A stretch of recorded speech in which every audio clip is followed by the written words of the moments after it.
அழகி பாருங்க, வெளியில் யாரோ பேசுகிற சத்தம் கேட்குது. எப்படி காது கொடுத்து கேட்டுட்டு நிற்கிறான்னு பாருங்கள்.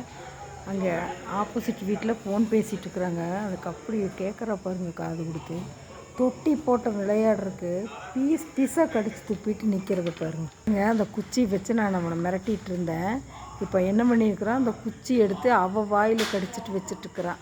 அதுக்குள்ளே அங்கே பக்கத்தில் பேசுகிற சத்தம் கேட்குது, ஃபோன் பேசுகிற சத்தம். அங்கே பார்க்குறது பாருங்கள் எவ்வளவு கவனமாக.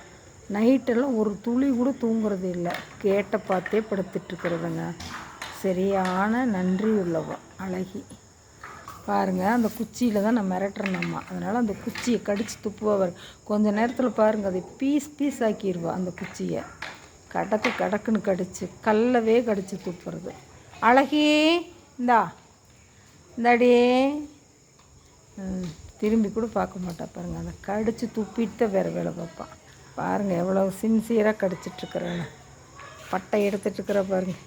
பக்கத்தில் பேசுகிற சத்தம் கேட்டோன்னா கடிக்கிறது விட்டுட்டு கவனிக்கிறது, அப்புறம் கடிக்கிறது. இந்த குச்சி நான் வச்சு மிரட்டுறேன் பாருங்கள். அது கிடச்சது வாலாட்டிட்டு கடிச்சிட்ருக்குறான். அவன் அதை கடிக்க வெளியில் சத்தம் கேட்குது, விட்டுட்டு எப்படி கவனிக்கிறேன்னு பாருங்கள். கேட்டு வழியே துவாரத்து வழியே பார்க்குறது பாருங்கள்.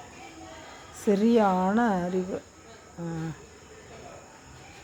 அடிக்கடி வர்றவங்க தெரிஞ்சவங்க வந்தால் பேசாமல் ஒரு கத்திட்டு விட்டுறான். இல்லைன்னா கத்தில் அவங்க திரும்பி போயிடணும். புதுசாக வர்றவங்க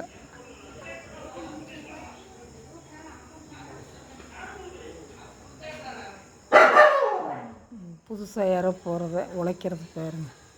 பார்த்துட்டே இருந்துட்டு அவள் பார்க்காதவங்களாம் புதுசாக போகிறதுனால உழைக்கிறான். குச்சி தூக்கிட்டான் கடிக்கிறதுக்கு.